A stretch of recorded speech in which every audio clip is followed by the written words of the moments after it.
Hola, hola. Buen domingo, ¿cómo están? Vamos esperando que se conecten. Hoy tenemos una entrevista muy especial.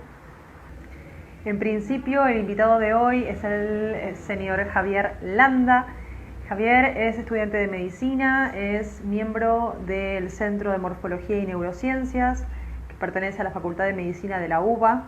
Hoy nos va a contar un poco también a qué se dedica este centro. Y bueno, la verdad es que es un vivo que deseamos un montón. Ya hacía rato que ellos desde otro Instagram habían empezado a compartir información acerca de el cuerpo humano, desde el punto de vista más duro para nosotras o nosotros que trabajamos con la voz y con el cuerpo. Eran datos mucho más fríos y me llamó mucho la atención algunos datos curiosos sumado a esto que les contaba.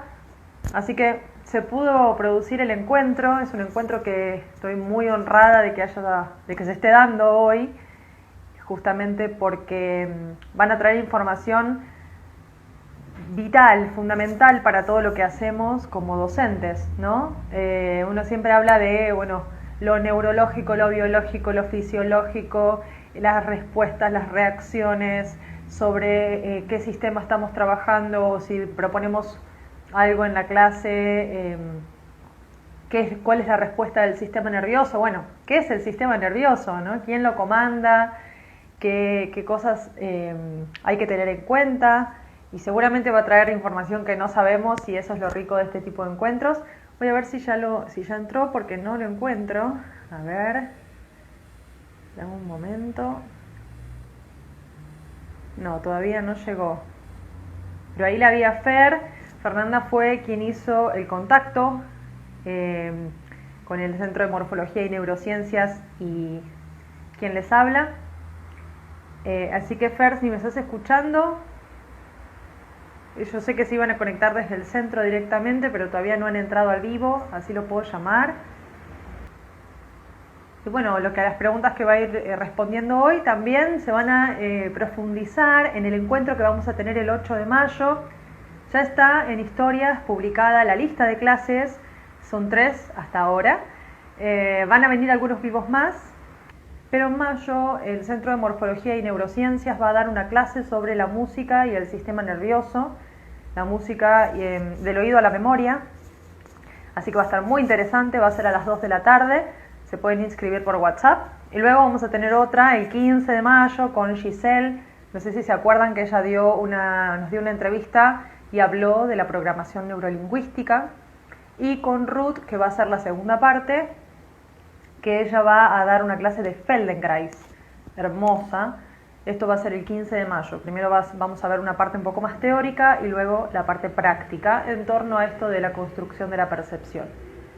Y luego, el 22, va a estar nuestro querido Ariel Aguirre hablando sobre los tutoriales de canto, qué pasa con respecto a la enseñanza, qué sucede con la enseñanza, con el proceso de enseñanza y el proceso de aprendizaje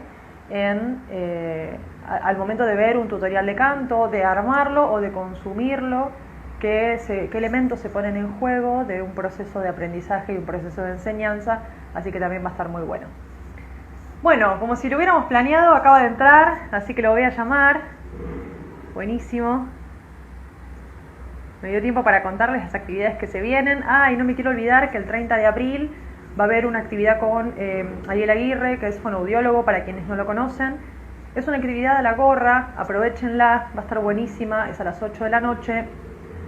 El 16 de abril fue el Día Mundial de la Voz, entonces pensamos un montón de actividades para proponerles, y una de ellas es esta clase que va a ser el viernes 30, sobre prevención de patologías vocales y cuidados de la voz. También no me quería olvidar. Bueno, vamos a llamar. ¡Hola! ¿Cómo andan? ¿Todo bien? ¿Cómo va? Todo bien, todo bien. ¿Se me escucha bien? Se te escucha perfecto, muchas gracias. No, gracias a ustedes por invitarnos al centro y bueno, vine yo en representación, pero somos varios atrás. Qué bueno, buenísimo. Bueno, contanos un poco, para quienes no te conocen, qué es la mayoría, me encanta también hacer estas cosas que introduzcan un poco más, viste que cuando uno hace un vivo, o sea, la gente que siga el centro está llegando a este vivo y la gente que siga la escuela también, entonces empieza a generar esta conexión entre lo que hoy en día llamaríamos seguidores, pero que son personas del otro lado, interesadas en esta charla. Así que bueno, yo me comunico con el centro Primero hablo del laboratorio, que fue el Instagram anterior, la cuenta anterior, luego ustedes cambian de cuenta y hablo con Fernanda, a quien le estoy eternamente agradecida porque me ha tenido una paciencia tremenda. Y Fernanda me comunica con vos, Javier. Entonces, queremos saber quién sos, de dónde sos, qué haces. Bien, bueno, yo soy Javier Landa, soy de acá Vicente López y soy parte del Centro de Morfología y Neurociencias. Yo, por mi parte, soy estudiante de medicina, como la gran mayoría de los integrantes del centro. Me uní al centro en 2018, cuando estábamos más organizados por laboratorios, como vos bien decís. En su momento éramos 4 laboratorios y hace un año más o menos empezamos a unirnos y a empezar a trabajar más en conjunto, formando justamente las redes del centro. Como para unir todos los trabajos, porque realmente éramos todos un mismo grupo. Hoy en día el Centro de Morfología y Neurociencias cuenta con más de 100 chicos trabajando ahí adentro. La mayoría, como te digo, estudiantes de medicina. Y bueno, siguen estando en la estructura de los 4 laboratorios, pero a su vez, para también empezar a mezclar todo y a empezar a trabajar en conjunto, se crearon áreas de trabajo. Que esto fue el último, lo más nuevo, digamos. Se armaron en total 19 áreas de trabajo, que está bueno porque en realidad, un montón. Y está bueno porque empezamos a mezclarnos entre los laboratorios y a trabajar más como poniendo como meta un trabajo en conjunto, que la verdad estuvo muy bueno. Y bueno, es un cambio que es bastante nuevo, realmente arrancó más que nada este año. Así que, pero viene funcionando muy bien. ¿Y en qué momento vos te unís al centro? Porque vos estudiabas medicina. ¿Y en qué momento llega tu vida al Centro de Morfología y Neurociencia y por qué decidís formar parte? ¿Qué es lo que te llama la atención? Mirá, yo entré a medicina en 2016 y en primer año, bueno, tenés un bombardeo de clases por todos lados y una de las clases que me llegaron fueron la del laboratorio de imágenes, que es uno de los 4 laboratorios del centro. Y bueno, fui a ver qué onda, cómo estaban las clases, y la verdad es que, si bien la clase era excelente, me encontré con una dinámica muy distinta y una forma de dar clase y de tratar con el alumno completamente diferente a la que me venía encontrando. Y bueno, nada, digamos que arranqué a principio de año con esas clases, terminé todo el año yendo. Y bueno, terminé la cursada y les dije si me podía sumar y obviamente ellos todos los años iban abriendo vacantes. Y bueno, como todos los participantes del laboratorio, me fui a la entrevista, que ahí conocimos a Gustavo Tei. Bueno, algunos ya lo conocíamos de los teóricos que él da, que es un docente de anato de la facultad, y que es justamente el director del Centro de Morfología. Y ahí él nos presentó cómo era el lugar de trabajo, qué es lo que plantea. Es un lugar muy lindo porque da el espacio a estudiantes de medicina a trabajar en investigación básica, que es algo súper interesante y que en medicina no está tan, no te diría explotado, pero no está tan estimulado para los chicos. Claro, no se estimula tanto a los estudiantes a entrar a ese espacio.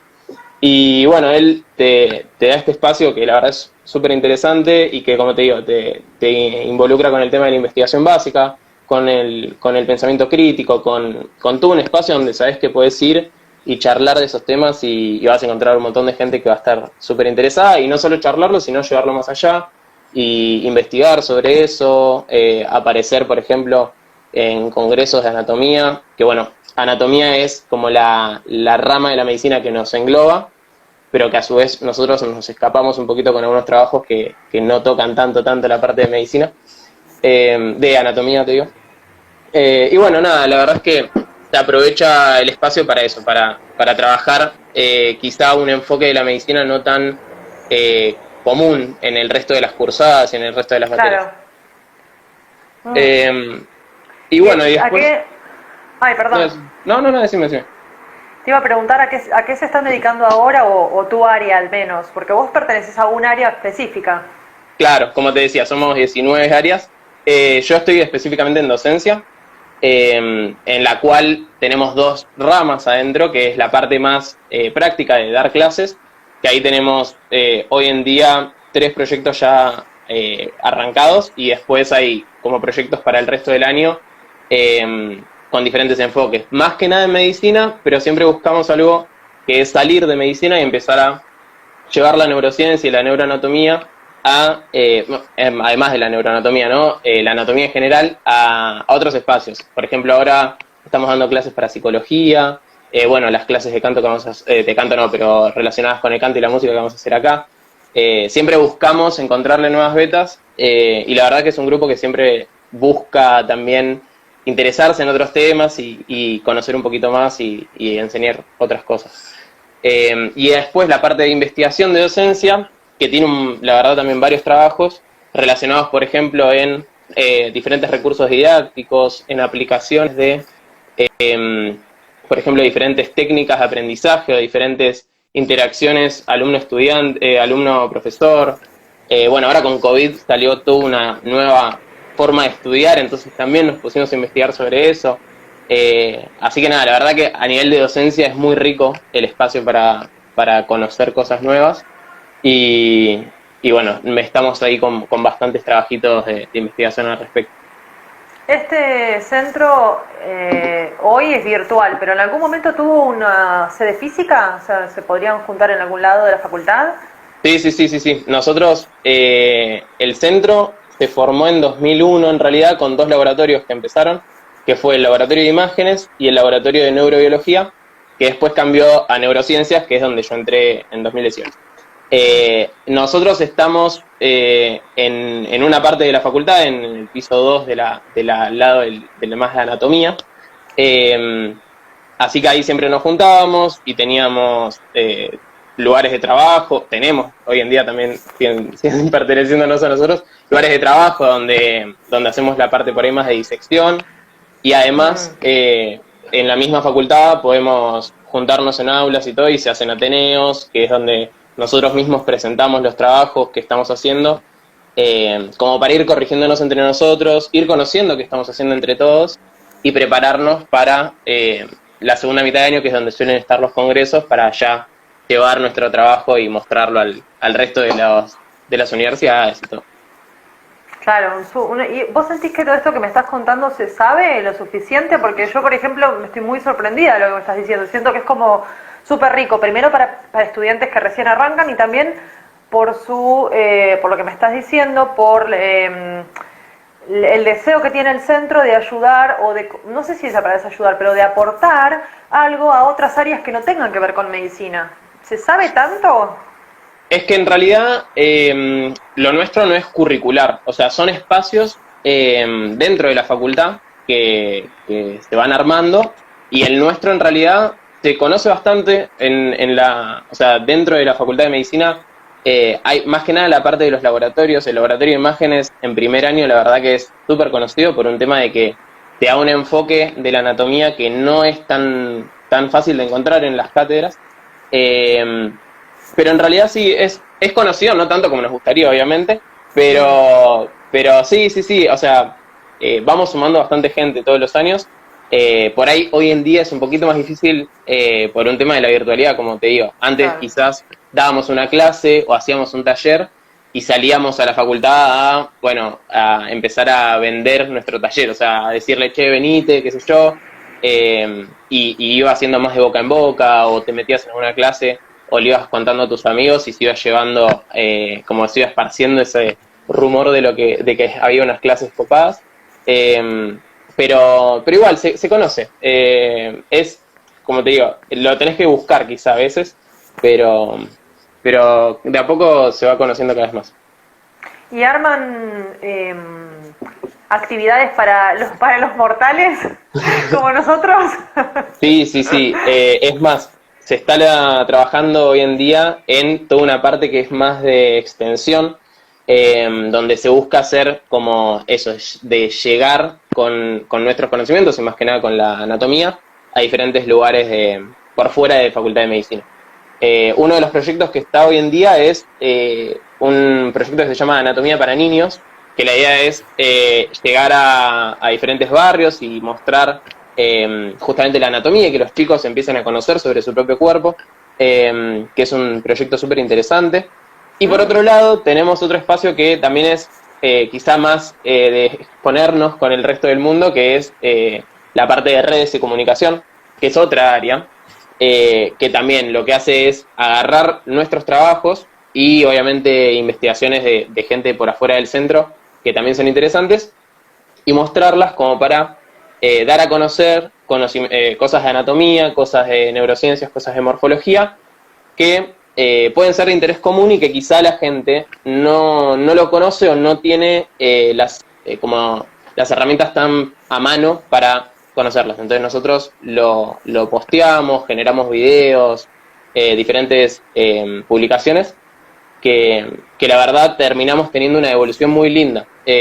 A la gente le termina interesando mucho y la verdad es que nada, es bueno también darte cuenta de eso, de que la gente está buscando esa información y que vos podés hacer ese link entre lo que estás aprendiendo en la facultad y llevarlo a la gente que quizás no tiene por qué estar estudiando medicina, pero le interesa saberlo. Claro, totalmente. Bueno, eso es lo que nos pasa a nosotros, porque de hecho yo llego a ustedes porque, bueno, la forma que tenemos de concebir a la pedagogía al momento de cantar, la forma que tenemos de concebir no solo la enseñanza, sino el aprendizaje, nos lleva constantemente a tener a estar en contacto con este tipo de disciplinas, ¿no? Y con este tipo de áreas. Y yo llego a ustedes porque empezaban a postear, a publicar ciertos datos que eran muy sencillos de comprender y muy importantes de saber. Entonces mezclaban las dos cosas. Sentía yo que era información muy clara y como son posteos cortos, también la información era muy concreta. Entonces, este año, ya hace unos meses, estaba pensando hace cuánto, empezamos con unas charlas en vivo que estoy coordinando, llamando profesionales que aportan, obviamente, desinteresadamente información a profesores de canto, a cantantes que están en vías de ser docentes. Hay gente que por ahí estudia muchos años y de repente se da cuenta que quiere incursionar en la docencia, a docentes que venían por una vía y ahora quieren ir por otra. Y me di cuenta que estaba todo como en torno a la percepción, a la conciencia, al lenguaje, al pensamiento, pero en realidad nos falta como la información más de raíz, ¿no? O sea, como que todo esto da como vueltas así alrededor de algo que nadie nombra, pero que nombramos y no describimos. Entonces, me encantaría que nos puedas poner un poco de luz sobre todo esto. ¿Quién comanda todo esto? ¿Quién es?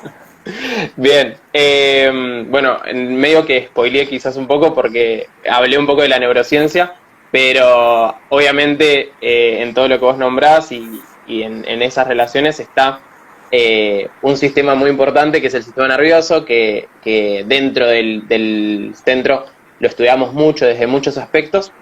Y bueno, el sistema nervioso como sistema es un conjunto de órganos básicamente que tiene un objetivo en común.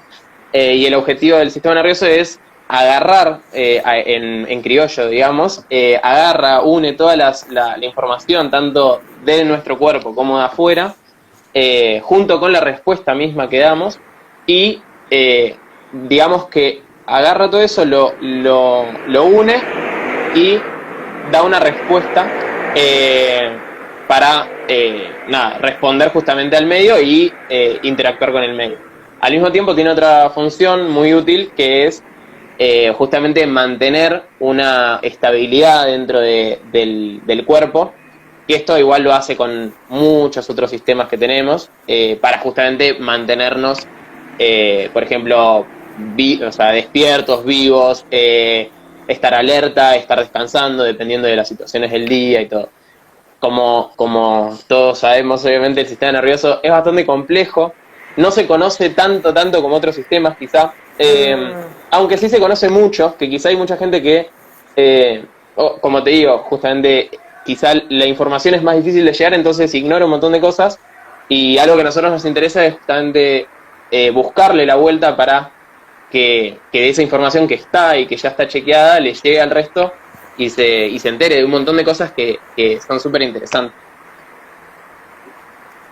¿Quién Después, por comanda el ejemplo, sistema nervioso? claro, bueno, ahí va. El sistema nervioso tiene un pequeño tira de aflojo. O sea, nosotros somos conscientes de las cosas que hacemos y podemos modularlo, pero después tiene toda una parte inconsciente. Por ejemplo, el sistema nervioso lo puedes dividir estructuralmente, lo puedes dividir desde el eje del cuerpo en un sistema nervioso que es central, ¿sí? Que está sobre el eje, que está el cerebro, la médula espinal, y el periférico, que son los nervios que se extienden desde ese sistema nervioso central. Y después tenés una división un poco más funcional, que se divide en somático y visceral. El visceral es el autónomo, el sistema nervioso autónomo, que quizá alguno lo escucha o lo conoce como el simpático y el parasimpático, que uno por ahí le aumenta el simpático y se empieza a poner nervioso, le empieza a latir el corazón, transpira, en situaciones así quizá de mucho estrés. Y el parasimpático es, por ejemplo, las situaciones en las que uno está más calmado, por ejemplo, después de comer, que uno quizá se va a dormir una siesta o descansa un poco, relaja, y uno va modulándolo entre ellos. Al mismo tiempo, además, hay toda una parte que es más inconsciente, más de reflejos del propio sistema nervioso, que nosotros no la manejamos en su totalidad. La podemos regular un poco, pero no la manejamos así al 100%. Por ejemplo, con el tema de los estímulos. Hay estímulos que nos entran y nosotros podemos regularlos, podemos ser conscientes, pero quizá hay muchos otros que nosotros reaccionamos inconscientemente o de modo reflejo y que justamente nos ahorra mucho tiempo y mucha energía, ya que no tenés que estar todo el tiempo pensando en estoy apoyando sobre esta mesa, te estoy escuchando, estoy mirando, tengo esta luz. Hay un montón de cosas que ignoramos porque no es el foco de nuestra atención. Pensaba vos hablas de un sistema nervioso central, uno periférico y el autónomo, ¿cierto? Y ese autónomo se divide en dos, ¿entendí bien?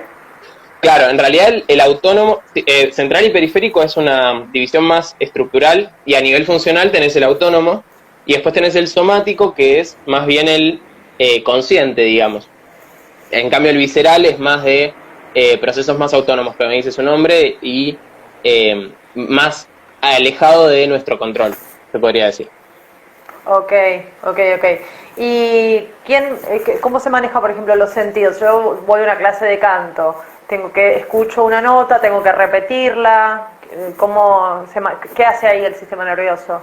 Claro, ahí lo que hacemos, ahí el autónomo ya no entra tanto, sino el autónomo es más que nada como para nosotros mantenernos, como te decía, en esa homeostasis, en ese balance y equilibrio, claro.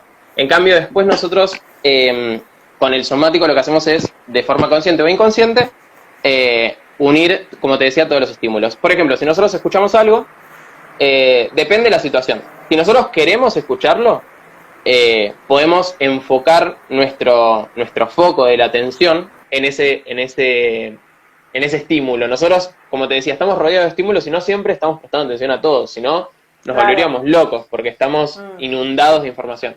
Entonces lo que hace el sistema nervioso muy inteligentemente es enfocar en lo que nosotros queremos tener el foco. Desde el punto de vista de la audición, hacemos eso, ponemos el foco en, por ejemplo, si alguien está cantando, ponemos el foco en esa voz, en ese estímulo, y obviamente cuanto más enfoque ponemos, más rico va a ser ese estímulo, más cantidad de información vamos a obtener. Después de la parte anatómica, que quizás es lo que a nosotros más nos interesa desde el centro, el oído de por sí es uno de los sentidos, obviamente, y tiene un montón de particularidades muy lindas. Arranca, obviamente, la audición en la oreja, en el pabellón auricular, como le decimos quizá más en el libro, y el pabellón lo que tiene toda una forma muy particular, que lo que hace es como si fuera una especie digamos, no sé cómo decírtelo, de receptor que agarra y converge mucha información auditiva, muchos estímulos sonoros, y los manda a un lugar que es como un tubito que se llama conducto auditivo externo, que es justamente el agujerito que hay después de la oreja. Okay. Donde nosotros ponemos el auricular. Entonces, lo que hace es como agarrar y converger como que ¿cómo diríamos? Lo ordena todo para que vaya por ese conducto. Después ese conducto llega a la membrana timpánica, al tímpano, como se le suele decir, que también es bastante conocido. Y ustedes seguramente los músicos hablan bastante del tímpano, me quiero imaginar. Y la membrana timpánica es como si fuera es una membrana, como si fuera un tambor que a medida que le llega vibraciones, a medida que le llega el sonido, va vibrando. Entonces, del otro lado de esa membrana tenemos una estructura que se llama oído medio, caja timpánica, que hay bastantes estructuras, pero hay tres que son súper interesantes, que son los huesecillos del oído, que seguramente en algún datito así raro de la anatomía, seguro alguno lo escuchó, que son los huesos más chiquitos de todo el organismo, están ahí, están justo en el oído. Déjame decirte que es muy, o al menos es muy escasa, la información que circula acerca del oído, siendo cantantes y siendo docentes. Es mucha más información acerca de la laringe, del aparato fonador y del aparato respiratorio, que de todo, como del jefe, ¿no? Del cerebro no se saben las partes, del sistema nervioso no se sabe muy poco, y del oído se sabe muy poco también, y trabajamos todo el tiempo con eso. Me parece muy raro, ahora que te escucho hablar, pienso cómo seguimos particionando la información, ¿no? Y agarrando solo como una parte, agarrando solo como lo más obvio, canto, laringe, ¿no? No pienso en todo lo otro. Y es que quizá también es un poco el enfoque, yo la verdad estoy muy lejos de las escuelas de la música, pero quizás es un poco el enfoque de lo que uno da, que es la voz, y de lo que hay del otro lado, que es el oído. O sea, yo te estoy dando el enfoque de el que te escucha, en realidad. O sea, el que te escucha está pasando por todo eso. Lo que vos estás generando, que es el canto, a esa persona le llega por todo lo que te estoy contando. Quizá lo que ustedes buscan es decir, bueno, yo voy a manejar lo que yo puedo manejar, que es lo mío. Pero al mismo tiempo está bueno conocer las particularidades de lo que tiene la persona que te está escuchando y aprovecharlas al máximo desde ese aspecto. Porque también, si uno conoce eso, y conoce, por ejemplo, de qué forma se modula los sonidos, de qué forma el sistema nervioso los va interpretando, podemos lograr más o menos impacto. Mismo, por ejemplo, dentro de la música se sabe que hay ciertas melodías que por ahí generan un impacto tremendo, y es por cómo afecta en la persona, no es porque la melodía tiene algo muy particular de cómo se generó, sino cómo eso después pega en la persona. Claro. O sea, son dos enfoques, si le querés decir, del músico o del oyente. Ojo que también igual cuando yo doy una clase, cuando tomo mi clase, también estoy escuchando, porque mi profesora me marca algo en el piano y yo lo tengo que repetir, digamos, en una situación de entrenamiento, ¿no? Entonces, a veces pasa que uno también se encuentra con gente que tocas notas en el piano y no puede repetir eso. Completamente. Sí. Otra cosa. Bueno, que ese es justamente el ejercicio de conjugar lo que nosotros escuchamos con lo que nosotros logramos dar por la fonética y por la modulación de la voz, y llegar a cantar algo parecido o igual a lo que te están dando desde el instrumento. Sí, que eso obviamente se entrena, pero también tenés que entrenar el oído, no es solamente la parte de la voz. Claro, sí, totalmente. Y cuando vos hablabas del pabellón auricular, hablaste del conducto auditivo externo, el oído medio. Claro, y ahí llegamos. ¿Y el tímpano? No, y el tímpano es una membrana, básicamente. Lo que hace el tímpano es una parte de este camino que hace. Esto a mí me gusta mucho pensarlo como, ¿cómo es que llega? A ver, tiene que llegar una información que en realidad, desde el punto de vista más abstracto, son partículas en movimiento, básicamente el sonido. O sea, el sonido son partículas que están moviéndose en el aire. Eso tiene que llegar a nuestro sistema nervioso de alguna forma.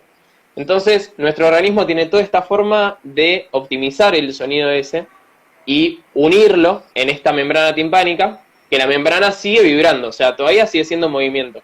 Pero ese movimiento después pasa a unos huesecillos, que los huesecillos los llevan a un último lugar, que es la cóclea, así que es el oído interno, se le dice. La cóclea se llama cóclea porque es una forma de caracol, ¿sí? Hay un huesito que digamos que es así y la cóclea le hace 2,5 vueltas, entonces queda como enrollada alrededor. Y adentro de la cóclea hay líquido.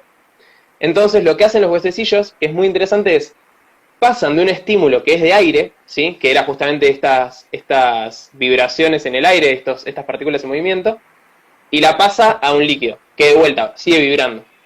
Y esas vibraciones, que justamente también es como medio se estudia la música por medio de vibraciones y de cómo las frecuencias de las vibraciones van generando sonidos más agudos y más graves, lo que hacemos es llegar a la cóclea, y la cóclea lo que hace es un espacio donde esas vibraciones pasan a un impulso eléctrico. Que el impulso eléctrico es buenísimo. Ese punto para mí es lo más fascinante porque ese es el punto donde pasamos a el lenguaje que maneja el sistema nervioso. El sistema nervioso, claro, más que nada se maneja por impulsos eléctricos, ¿sí? Entonces, ahí es donde nosotros pasamos la información que viene de afuera a un impulso que ahí de ahí en adelante, por una serie de nervios, entonces ahí es donde tenemos una parte muy especializada, que son estos receptores, que pasan de vibraciones, ahora en líquido, a impulsos eléctricos. Y esos impulsos eléctricos después van al sistema nervioso central. Y ahí es donde nosotros somos conscientes de lo que estamos escuchando. ¿Todo eso que en un nanosegundo? Eso sí, o sea, pensá que cuando hay un ruido ni nos damos cuenta, no es que tiene un delay en llegar, para nada, es instantáneo, lo cual es más raro todavía. Y ahí, en todo esto que te acabo de contar, hay como diferentes cosas que para lo que los estudiamos, a mí al menos me llama mucho la atención porque son cosas que quizá no conocemos o no conocíamos antes y que terminan siendo súper interesantes. Por ejemplo, el sistema nervioso tiene una forma de protegerse, en realidad todo el sistema, todo el organismo, que se llaman reflejos. Los reflejos lo que hacen es optimizar la mejor, o sea, buscan la mejor forma, la forma más rápida de responder a un estímulo que es muy fuerte, ¿sí? Por ejemplo, el reflejo más conocido que conocemos, que todo el mundo seguramente se le hicieron, es el de la rodilla, que vas al médico y te pega con un martillito, y la rodilla y vos tirás una patada. Eso es porque tu cuerpo sensa que hay un estímulo que quizá le va a hacer algún daño, entonces por las dudas se contrae. Por otro lado, desde el oído hay un reflejo muy común que lo vemos, por ejemplo, cuando vamos a un bar o a un boliche con la música muy alta y que justo nos sentaron, no sé, nos toca la mesa al lado del parlante.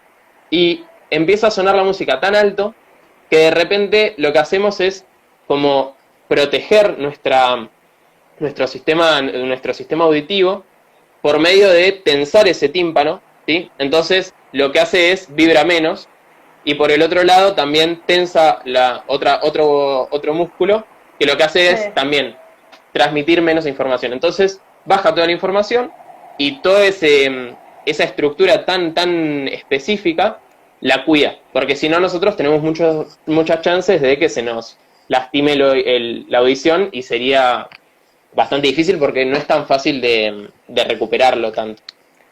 ¿Y qué respuesta externa tenemos a eso cuando te ponen el parlante muy cerca? Bueno, supongo que a todos nos pasó que es que uno deja de escuchar, o en realidad no es que deje de escuchar, baja mucho el volumen de lo que está entrando. Entonces, por ejemplo, ruidos muy fuertes, nosotros los escuchamos como algo normal o quizá un poco fuerte, pero hasta que no salimos de ese espacio, eso sigue estando muy cuidado. Entonces, cuando nosotros nos vamos, es donde volvemos a ser conscientes de que en realidad no estamos escuchando nada. O sea, vos salís de ese bar y de repente es como que saliste de una nube de sonido y entras en un espacio donde de repente no escuchas nada, alguien te está hablando y vos no lo escuchás, hasta que de vuelta se vuelve a acostumbrar y relaja y volvés a estar escuchando todo de forma normal. Si no tuviéramos esto, es buenísimo, y si no tuviéramos eso, tenemos el riesgo de que cada vez que hay un estímulo muy fuerte y muy duradero, tenemos mucho riesgo de que se nos vaya lesionando la vía auditiva. Entonces, es una forma muy útil de mantener la vía auditiva lo más íntegra posible y de cuidarla. Pero desde la música, ese espacio es muy copado, porque fíjate que hay un juego que se suele hacer mucho en la música, que es subir y bajar las intensidades de la voz y de los instrumentos. Y ahí es donde también se juega mucho con el tema de cuán agudizado está el sonido. Si nosotros acostumbramos a la persona a un sonido muy fuerte, muy fuerte, muy fuerte, de repente lo bajamos y esa persona no lo va a escuchar. Y lo mismo al revés, si nosotros le estamos cantando de una forma muy baja, con decibeles muy bajos, y de repente nos vamos a un sonido con mucho más volumen, de repente la persona lo interpreta como un cambio muy, muy repentino. Entonces, en la música se puede ver mucho esos cambios que se usan para bien, y hay un montón de veces que quizás los usan mal, y bueno, no tienen un efecto tan beneficioso en la persona que los escucha. Eso me hace acordar a la gente que grita. ¿Tiene que ver con eso? Esas personas que gritan todo el tiempo porque por ahí escuchan la música en el auto muy fuerte o están acostumbrados a estímulos demasiado altos.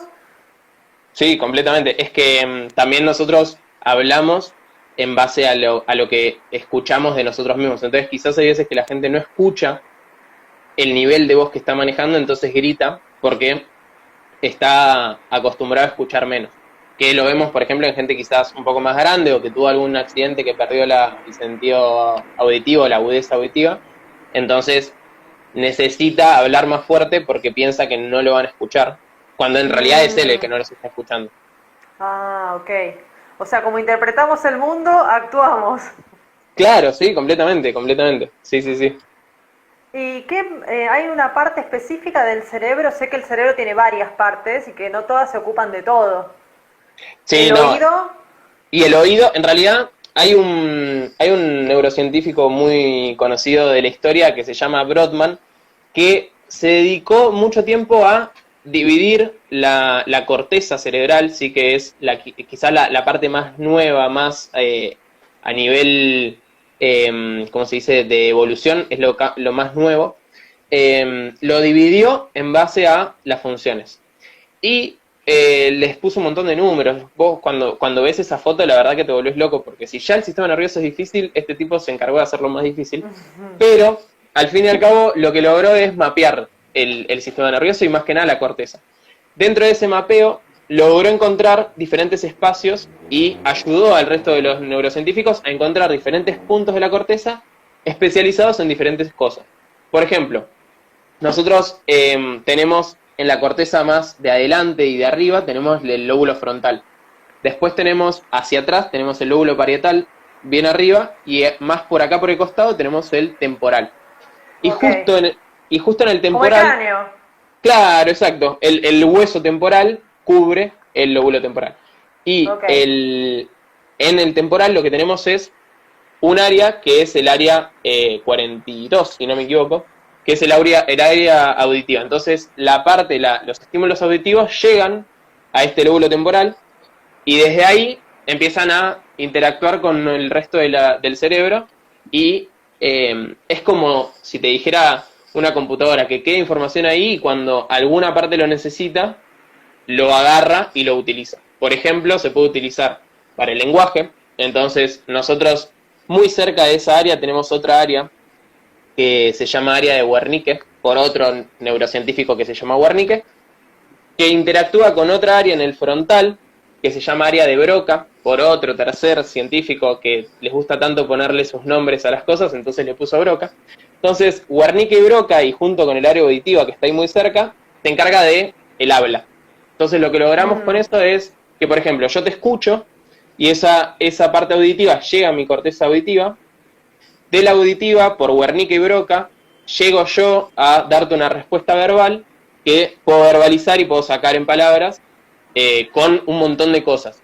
Por ejemplo, la parte verbal tiene algo súper interesante que es la dominancia hemisférica. Es un concepto de que si bien tenemos dos hemisferios, cada hemisferio tiene una dominancia en diferentes cosas. Viste que hay un gráfico muy conocido que te divide el cerebro en cerebro izquierdo y cerebro derecho, y que mucha gente dice como que el cerebro izquierdo, si no me equivoco, lo hablaban como de la parte más aritmética y qué sé yo, y el derecho lo hacen como más artístico, o era al revés, la verdad no me acuerdo, porque justamente a nosotros nos pasa un tema que eso es más un mito que otra cosa, porque en realidad sale un poco de esta dominancia. O sea, el cerebro es muy parecido de los dos lados. Lo que pasa es que hay como ciertos procesos que se hacen de los dos lados, pero de un lado se hace una parte y del otro lado se hace otra. De la parte del lenguaje, que es súper interesante, del lado izquierdo está quizá la parte más de armar las palabras, ¿sí? De la gramática de la palabra, mientras que del lado derecho tenemos un concepto del lenguaje que es la prosodia, que no sé si lo conoces, pero es básicamente el carácter que tiene esa palabra, así como el concepto más de la forma de entonar las palabras, de qué es lo que uno quiere decir con las mismas palabras. Por ejemplo, cuando alguien le dice a alguien que tiene, no sé, que tenés una ropa muy linda y se lo puedes decir de forma como con un sentimiento verdadero o de forma irónica. Las palabras son las mismas, pero la prosodia cambia de tal forma que se entienda y que haya como un acuerdo de que los dos estamos entendiendo lo mismo por un cambio en la entonación. De ese lado, del lado derecho, es buenísimo. Y del lado derecho es donde te da ese toquecito a la parte del lenguaje. O sea, que no habría que pensar en dos partes del cerebro, sino en una función. Es como que sé lo que quiero decir, pero ¿qué está pasando en mi cerebro? Está mi sistema nervioso enloquecido. Siento que se ocupan las dos partes de una función, pero con áreas diferentes. O sea, que son complementarias, no que se dividen. Exacto, por eso es que nosotros, que nos interesa tanto el tema, sacamos tanto el tema, ese mito de que es un lado encargado de lo artístico y el otro lado encargado de lo científico quizás, sino que se complementan, trabajan en conjunto.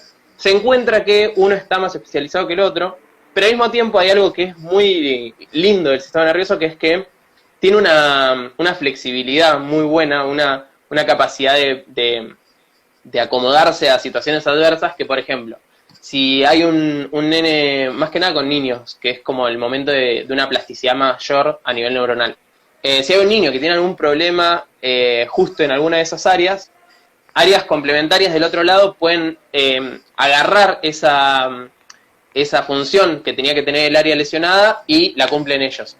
O por ejemplo de la parte del lenguaje. El lenguaje quizá nosotros lo tenemos orientado en ese aspecto, pero si tenemos lesionada esa parte del lenguaje, puede llegar a irse a otro espacio del cerebro y que ese espacio del cerebro empiece a generar esa acción. No lo puedo creer. O sea, es muy copado. Es una máquina. Es excelente, es realmente, por eso, bueno, somos un grupo que nos apasiona tanto la neurociencia, porque es realmente, tiene como regalitos cuando uno se pone a investigarla que son interesantísimos. Y mismo, por ejemplo, te cuento una última cosita de esto, sí, que es que desde el tema de cómo te diría, de cuál es la parte dominante del cerebro, con la música, hay otro tema que el lado derecho y el lado izquierdo también tienen una especie de dominancia, se podría decir. O sea, como que el lado derecho tiene quizá la parte más melódica, mientras que el lado izquierdo tiene quizá la parte más de ritmos, ¿sí? Entonces, cuando nosotros escuchamos música, y si justo nos hacen escuchar música y nos hacen una resonancia, un estudio de la cabeza, podemos ver que el lado izquierdo interpreta mejor la parte rítmica y el lado derecho quizá la parte más, como te digo, más armónica. Entonces también está buenísimo porque existe esa diferencia entre un lado y el otro también en la música. O sea, hay una dominancia de un lado y del otro con respecto a diferentes partes de la música, y el cerebro mismo se encarga de dividirla y procesarlo de lugares distintos para obtener como mayor fidelidad de lo que está viendo. Si no, se le junta todo y es mucho más difícil para él interpretar todo lo que está oyendo.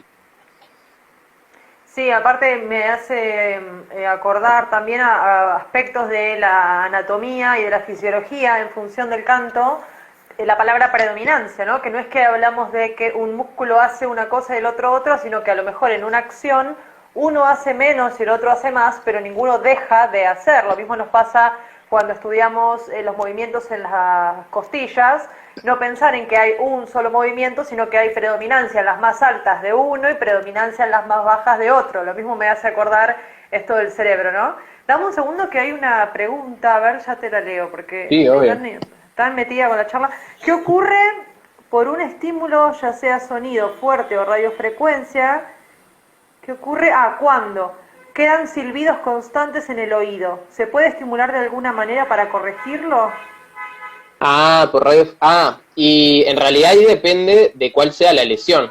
O sea, hay lesiones que en realidad ese silbido, quizá, de vuelta, uno estuvo mucho tiempo estimulado por un parlante que tenías al lado y vos te vas de ese espacio y te queda un silbido.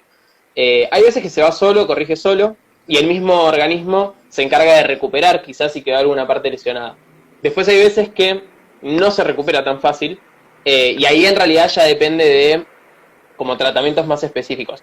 El tratamiento para la parte auditiva es muy difícil porque es un órgano muy chiquito y que, o sea, un órgano no, pero es un espacio de receptores muy chiquito y que no es tan fácil de cambiar, digamos. O sea, se puede trabajar para cuidarlo y se puede trabajar para recuperarlo si está lesionado, pero llega un punto en el cual está muy lesionado y se busca quizá audífonos o diferentes cosas externas para corregir esa lesión. Por eso también es tan preciado el tema de la audición y quizá la gente lo intenta cuidar mucho y mismo tenemos quizá nuestros consejos de los padres o abuelos que te dicen no escuches las cosas tan fuerte, bajale el volumen a la tele, cosas de ese estilo, porque realmente no son tratamientos tan sencillos y también lo ves que la gente que después les pone un audífono, hoy en día son bastante buenos, pero así todo no hay nada mejor que el oído propio. Y no porque además tenés una capacidad de regularlo que es muy difícil de lograr con algo que no es propio. Externo. Claro, para nada. Totalmente. Dice, o sea, todo eso, otro comentario, o sea, todo eso que contás desde el pabellón, que capta las partículas en movimiento hasta la cóclea, ¿en realidad traducen el sonido al lenguaje del sistema nervioso? ¿Cómo? Que todo lo que vos contás, creo que la respuesta es sí, que traducen el sonido al lenguaje, al lenguaje que el sistema nervioso puede decodificar, que supongo que son los impulsos eléctricos. Claro, completamente. Lo que logra, todos los órganos de los sentidos, lo que logra es agarrar sentidos externos que están en un idioma que para el sistema nervioso es completamente ajeno y logra pasarlo y traducírselo, que en realidad acá se le dice como transducción de señales, se lo pasa a un impulso justamente nervioso, que ahí es el terreno conocido por el sistema nervioso y él puede agarrar esa información y ahí sí manejarla como él quiera. Pero sí, sin ese receptor y sin esa formación o sea, sin ese pasaje de un tipo de estímulo a otro, nosotros no lograríamos hacer nada, no podés interpretarlo. Yo no te escucho otra vez, pero no importa. No importa porque hay preguntas, así que quedémonos ahí, okay. No te preocupes. Dicen, ¿qué pasa y cómo se puede cuidar el oído cuando se usan mucho auriculares cuando estamos dando clases de canto online? Bueno, ahí por ejemplo lo que se puede hacer son diferentes formas. Primero, intentar no usar auriculares, sino usar, por ejemplo, altavoces o parlantes. Si se usan auriculares, tratar de manejar volúmenes más bajos. Y ahí hay un tema que es con el tema de la voz y del canto y de la música, que es la calidad del audio. Uno quizá le sube el volumen a lo que está escuchando para escuchar mejor algunas cosas que otras, y en realidad ahí depende de la calidad del audio. Quizás hay auriculares que no agarran todo el espectro de sonidos, ¿sí? Quizás los sonidos más agudos y los más graves los pierde. Por ejemplo, eso pasa con algunos auriculares que no pueden agarrar los bajos, y nosotros le subimos el volumen para escucharlo y poder interpretar eso y justamente si vos estás dando clase de canto, corregir sobre eso. Y que justamente quizás es un tema del auricular y que si vos le seguís subiendo el volumen te vas a lastimar por escuchar esa parte. Yo personalmente no sabría decirte la solución, pero lo lógico sería que te busque alguna forma de escuchar ese audio de mejor calidad. O sea, con mejores auriculares o un parlante mejor, y que también del otro lado lo graben con una calidad un poco superior para que se pueda escuchar eso. Por ejemplo, no es lo mismo escuchar un tema grabado con una calidad excelente donde podés interpretar todo el espectro de sonidos que hay, como un sonido que está grabado con un micrófono muy malo y que te condensa todos los ruidos en uno solo, tiene muchos ruidos de afuera que ensucian, y que quizá no terminás de interpretarlo al 100%. Esto es, o sea, yo solamente sé que vos dejas de hablar cuando juntás los labios, así que la vamos a seguir porque esto es muy profesional, que la gente hay 40 personas conectadas, yo voy a seguir, cueste lo que cueste. Dice, en base a los estímulos que mencionás, ¿cómo funcionan los implantes cocleares? Bien, igual me parece que ahí le respondieron, yo tengo como una especie de, o sea, todo el resto del centro está también atrás, y es más, reconozco ahí que la persona que le respondió es del centro, pero bueno, justamente lo que puso ahí es que suplanta la cóclea, pero sí, justamente el punto que está lesionado con los implantes cocleares es la cóclea, es el lugar donde nosotros recibimos la información y la transmitimos al sistema nervioso. Si eso está lesionado, lo que se hace con los implantes cocleares es como hacerle un bypass, hacerle una vía paralela a esa cóclea, y pasamos por una vía nueva que es el implante, y del implante llegamos al sistema nervioso. Entonces reemplaza lo que nosotros teníamos, pero se nos lesionó. Ok, supongo que ahí terminó la explicación. Bien, bueno, voy a tener que salir y voy a tener que volver a entrar porque si no, no te puedo despedir. Le voy a pedir a todos que por favor vuelvan a entrar. Si tienen alguna otra pregunta, que la hagan ahora en el siguiente vivo, que vamos a volver a abrir, así cerramos esta charla que fue increíble. De todas maneras, no termina acá, ni en estos minutos que nos quedan, sino que el 8 de mayo va a estar Javier con todos sus compañeros dando una clase sobre la música y el sistema nervioso, porque también mencionó, ahora lo podemos ver cuando cerramos y les dejo el suspenso para la próxima apertura, que hay tratamiento de enfermedades, ¿cierto?, a través de la música. Bueno, quiero ser concisa para poder hacer un cierre escuchándote. La verdad que igual la segunda parte fue más larga que la primera, por suerte. Y quiero que nos cuentes así brevemente para poder desarrollarlo el 8 de mayo, si hay algo, supongo que hay varias, pero si hay alguna enfermedad o alguna deficiencia que tenga el cuerpo o el sistema nervioso que la música pueda colaborar o mejorar o incluso reparar, no conozco. Primero que nada está todo un área que en medicina no se habla mucho, que es la musicoterapia, que yo no me voy a meter porque justamente no es un área donde nosotros trabajemos, pero que existe y la verdad es que se usa mucho hoy en día. Pero después algo que a nosotros y que a mí personalmente me interesa mucho es el tema de el uso de la música en la memoria. La memoria es una de las cosas del sistema nervioso que es más, para mí es una de las cosas más interesantes, y que tiene una cosa muy linda, que es que la memoria agarra todos los estímulos que tiene a mano para aumentar la cantidad de información al respecto y justamente darle más poder, afianzar más esa memoria y ese dato que quiere memorizar. Y hay un estudio muy interesante que mismo se hizo con gente del CONICET, o sea, gente de acá de Argentina, que lo que buscó fue qué tipo de música estimula más la memoria. Entonces agarró una población de adultos mayores y le hizo aprender una serie de, si no me equivoco, era una serie de, como una especie de memotest, ¿sí?, para ver qué nivel de memoria tenía, y de fondo les pusieron 3 cosas.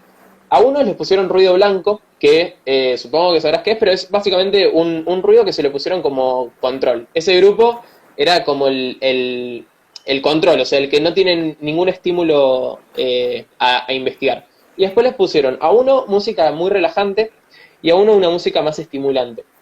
Eso con respecto a, por ejemplo, los creyendos, los cambios de volumen, o sea, a modular la música con, por ejemplo, la entrada y salida de instrumentos, ese tipo de cosas. Entonces, lo que se encontró es que la música que generaba mayor estimulación lograba que este grupo de personas aprendiera y memorizara mejor las cosas. Entonces eso aporta a lo que te digo de que el sistema nervioso usa toda la información que tiene para tener más memoria. Entonces, a nivel de tratamiento para la memoria es excelente, porque lo que lográs es enriquecer esa cosa que vos querés memorizar y ayudarla también a la persona a utilizar la música como un recurso más para acordarse de ciertas cosas. Entonces, por ejemplo, también se puede usar, por ejemplo, para evocar recuerdos, ¿sí? Quizá cuando nosotros escuchamos algo, recordamos qué era lo que estaba pasando cuando escuchamos eso por primera vez. Puede pasar mucho con la música. Totalmente, a mí me pasa un montón con decir, esta banda me acompañó en, no sé, tal ruptura, esta banda me acompañó en Navidad, total. Sí, sí, o que te hace acordar a una época específica de tu vida. Por ejemplo, yo, no sé, en un año escuché mucho esta banda y de repente, por X razón, la dejé de escuchar y a los 3 años escucho un tema y de repente me acordé de algo que en mi vida me quise acordar y bueno, llegó a mi cabeza por ese estímulo.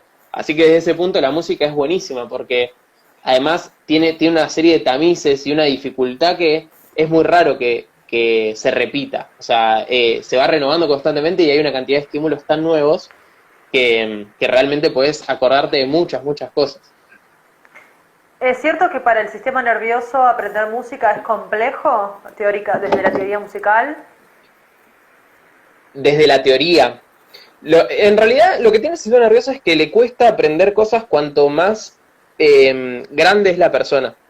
Va de vuelta con el tema de la plasticidad. Cuando nosotros somos chicos, tenemos una facilidad para aprender que hasta nos puede llegar a sorprender que alguien aprenda tan rápido. Mismo está siempre el dicho de que los nenes son esponjas desde ese punto de vista. Y que un nene quizá aprende cosas que vos nunca le quisiste enseñar. Por ejemplo, un nene de repente, hoy en día, un nene sabe usar el celular al toque. O quizá una aplicación que a nosotros nos cuesta meses aprender a usar, el chico te ve, te copia y a los 2 segundos ya lo está aprendiendo. Desde el punto de vista de la música, desde el idioma, desde un montón de otras cosas, cuanto el estímulo llegue más temprano, más fácil es para esa persona. Así todo no quiere decir que sea más difícil cuando seamos más grandes, o sea, que sea imposible cuando seamos más grandes. Simplemente, quizá cuesta un poquito más como aprender un idioma, pero al mismo tiempo, también lleva por el concepto de cambiar un poco el enfoque. Quizás, no sé, yo estoy aprendiendo medicina, entonces dentro del enfoque de medicina, yo me sé mover fácil. Ahora, si vos me mandás a aprender sobre teoría musical, como es un terreno que yo desconozco, me cuesta acoplarme y empezar a pensar desde ese punto de vista. Yo por ahí tengo un pensamiento muy tirado ya para un enfoque muy específico y me cuesta salir y irme a otro. Que al mismo tiempo se trabaja y que seguramente uno va conociendo gente que es más flexible con lo que va haciendo y de repente termina teniendo mucha facilidad, porque justamente se ejercita en salir de esa zona de confort de aprendizaje y aprender a aprender de diferentes formas. Ahí una persona pregunta si escuchar música hace que se liberen hormonas que nos hacen sentir bien. Sí, a ver, completamente. La música es estimulante desde todo sentido. Y el concepto, sí, de hormonas, o sea, genera un bienestar por muchos aspectos. El sistema nervioso tiene una parte que es como una especie de recompensa por cosas que nos hacen bien. Y la música llega a estimular eso en algún aspecto. O sea, si nosotros escuchamos quizás un tipo de música que realmente nos guste mucho y que nos inspire a ponernos felices, al momento de escucharla nos cambia mucho el humor y nos cambia mucho la parte anímica y quizá también hormonal, llega a haber un cambio. Es todo un conjunto, o sea, si lo anímico cambia, a nivel hormonal también va a haber algún tipo de cambio que seguramente se va a poder evidenciar. Javi, te hago una última pregunta. Las condiciones a nivel neurológicas para aprender. La vez pasada habíamos hablado con Giselle, que ella estudió programación neurolingüística, y ella hablaba de que el sistema nervioso, el cerebro, aprende mejor cuando las condiciones son más amables, hay más placer y que se vuelve más significativo. Y a nosotros eso nos interesa mucho cuando enseñamos a alguien o cuando acompañamos a alguien a través de un proceso de aprendizaje en el canto, generar condiciones en el que el sistema nervioso baje las alertas para poder o sea, volverse más permeable a lo que le estamos tratando de proponer, ¿no? O al aprendizaje nuevo, el concepto que estamos tratando de transmitir. Completamente. ¿Hay algo que En nos puedas realidad aportar? Sí. O sea, lo que nosotros buscamos al momento de enseñar para el sistema nervioso son dos cosas. Primero, que esté en un ambiente en el cual sea propenso a aprender. Por ejemplo, es muy difícil enseñar en un lugar donde hay muchos distractores, donde la atención de la persona a la que vos le querés transmitir un conocimiento te va por otros espacios. Entonces, mismo en las aulas uno busca que la atención esté en el docente y que sea quizá el punto donde todas las miradas confluyen. Asimismo, igual también depende de la dinámica. Por ejemplo, si uno quiere hacer una clase de canto donde todos vayan viendo el resto de los alumnos, quizás es un círculo para que todos se vean. Pero es muy difícil aprender si la otra persona no te ve o no puede conectar con vos. Después está el tema de cómo está la situación de la persona. Obviamente la persona tiene que estar calmada, eso seguro. Hay una cuota de estrés positivo, podríamos decir, que es la sorpresa. La sorpresa nos estresa normalmente, o sea, algo que sale de nuestro enfoque y de nuestra normalidad, podríamos decir, quizá nos desencaja, pero al mismo tiempo ese es un recurso buenísimo para aprender porque también lleva a que el cerebro quiera entender qué es lo que está pasando con eso nuevo, porque si vos le estás repitiendo a la persona lo que ya conoce, la persona quizá lo deja pasar como un dato más. En cambio, si nosotros lo sorprendemos con un datito nuevo, con esa pequeña cuota de estrés de esto no lo sabía, lo quiero saber, empieza a aprender. Después, de vuelta, con el tema de afianzar la memoria, hay un montón de ejercicios para aprender y afianzar la memoria con respecto a eso, y es más que nada que los estímulos sean múltiples, o sea, buscar que no sea solamente, por ejemplo, lo verbal, sino que también haya algo visual, que haya algo quizá táctil, o sea, diferentes tipos de estímulos. Entonces, de esa forma, de vuelta, seguís trabajando en el tema y lográs que la memoria de ese punto tenga un montón de cosas para evocar. Mismo también, de esa forma, lográs que la persona lo recuerde cuando le traes una de esas cosas. Por ejemplo, ahí se hacen un montón de trabajos de qué cosas estás escuchando. Con música, por ejemplo, podés ponerle música, o mismo uno quizás estudia algo con un tema de fondo, y cuando escuchás el tema te acordás de eso. La gama de colores que uno usa, por ejemplo, si uno hace apuntes con gama de colores diferente, uno después agarra el color con el tema que había usado con ese color. Entonces, de ese punto, cada cosa que nosotros le sumamos, el sistema nervioso después lo usa para poder recordarlo más fácil y mejor y más rápido.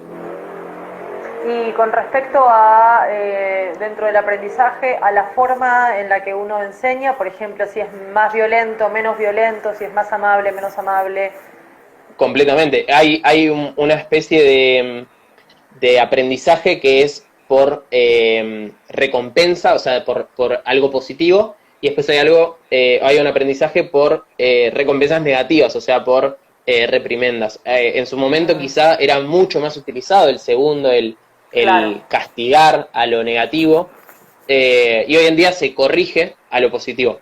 Lo negativo tiene un tema que quizá lo vemos más que se hace por ahí mucho más en tema de animales, que es mucho más directo. O sea, algo negativo, con una vez que se lo haces, ya se acuerda. Entonces, quizá en la historia era mucho más sencillo enseñar así. Hoy en día se ve que, si bien es más sencillo, no llegás a un aprendizaje tan útil, y también generás toda una cantidad de cargas negativas en ese aprendizaje que la persona después no le sirve. En cambio, si vos lo encarás por el lado más positivo, por el lado de la recompensa y por el lado del beneficio, quizás es un poquito más largo, pero al fin y al cabo llegás a que la persona tenga todo un enfoque de lo que está aprendiendo mucho mejor, y que también sea más receptivo para aprenderlo. Y además generás una sensación mucho mejor al momento de ir a buscar ese aprendizaje, que es lo que uno busca hoy en día. O sea, que la persona que quiera aprender algo venga a aprenderlo y que no le estés vos imponiendo lo que tiene que aprender. Son escuelas de aprendizaje que obviamente hoy se cambió mucho más a la segunda. Mismo dentro de esa escuela de aprendizaje está el conductivismo y el constructivismo, que el constructivismo es quizás también lo más nuevo, que es construyamos un conocimiento en conjunto, o sea, yo te tengo que enseñar algo, yo desarmo hasta lo que vos sabés y de ahí armamos de vuelta en conjunto. Entonces, yo no te estoy dando información y llenando un vaso de información, sino que construimos todo un concepto desde lo que vos sabés hasta lo que yo puedo ir sumando para que vos aprendas más, pero mucho más razonado y con un ida y vuelta. Claro, total. Bien, a ver, hay una pregunta, esperemos que no sea, a ver, dice, hola, perdón, entré tarde. Una pregunta, lo que habías contado de la memoria y la música, ¿puede tener que ver con la amígdala por las emociones y la memoria emocional? Bien, sí, ahí la leí. La amígdala, sí, la amígdala es un componente del sistema límbico que no me quise meter porque puedo llegar a estar hablando mucho tiempo, pero Okay. el sistema límbico es uno de los componentes de algo que se llama el circuito de la memoria.